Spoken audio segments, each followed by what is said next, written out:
परमात्मा और किसान की कहानी। एक बार की बात है कि एक किसान परमात्मा से नाराज हो गया। कभी बाढ़ आ जाए तो कभी सूखा पड़ जाए, तो कभी धूप तेज हो जाए, तो कभी ओले पड़ जाए। हर बार कुछ न कुछ कारण से उसकी फसल खराब हो जाती थी। तब एक दिन किसान ने बहुत तंग होकर उसने परमात्मा से कहा कि देखिए प्रभु, आप तो परमात्मा है, लेकिन लगता है कि आपको खेती बाड़ी की ज़्यादा जानकारी नहीं है। एक प्रार्थना है कि एक साल मुझे आप मौका दीजिए कि जैसा मैं चाहूँ वैसा मौसम हो। फिर आप देखना भगवान जी कि मैं कैसे अन्न का भंडार भर दूंगा।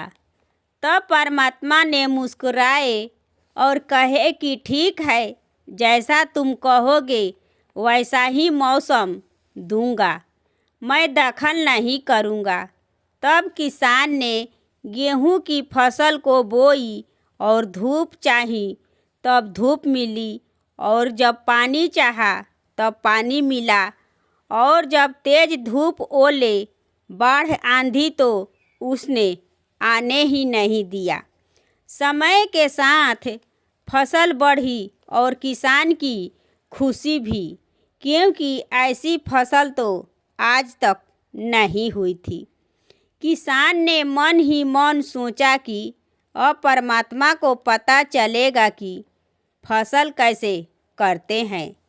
बेकार ही इतने बरस हम किसानों को परेशान करते रहे।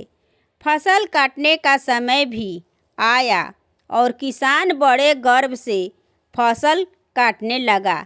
लेकिन किसान ने जैसे ही फसल काटने लगा वैसे ही एकदम से छाती पर हाथ रखकर बैठ गया, और गेहूं की एक भी बाली के अंदर गेहूं नहीं था, बल्कि गेहूं की सारी बालियां अंदर से खाली था।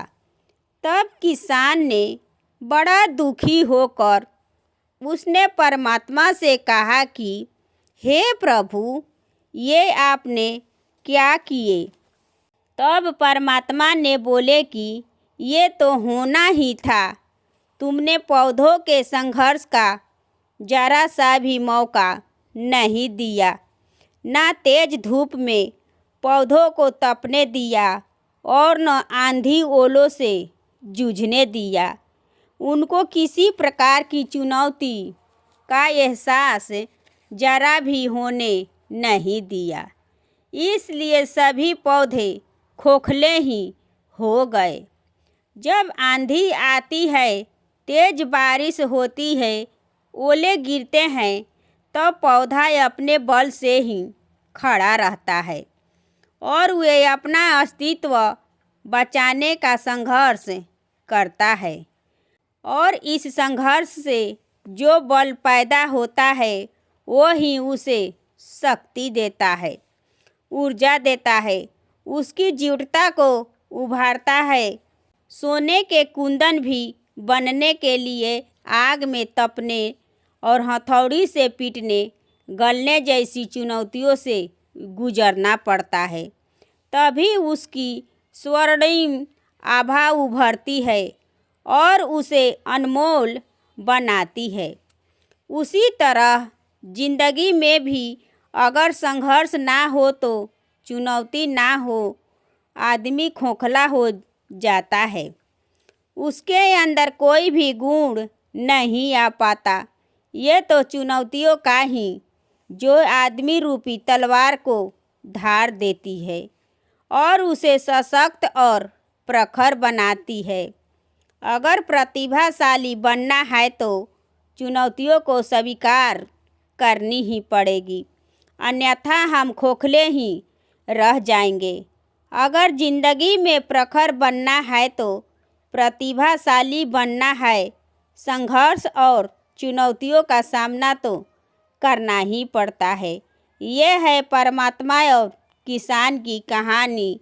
ये कहानी आपको कैसी लगी कमेंट करें और मेरे चैनल को सब्सक्राइब करें एवं वीडियो को लाइक करें और ज़्यादा से ज़्यादा शेयर करें। धन्यवाद।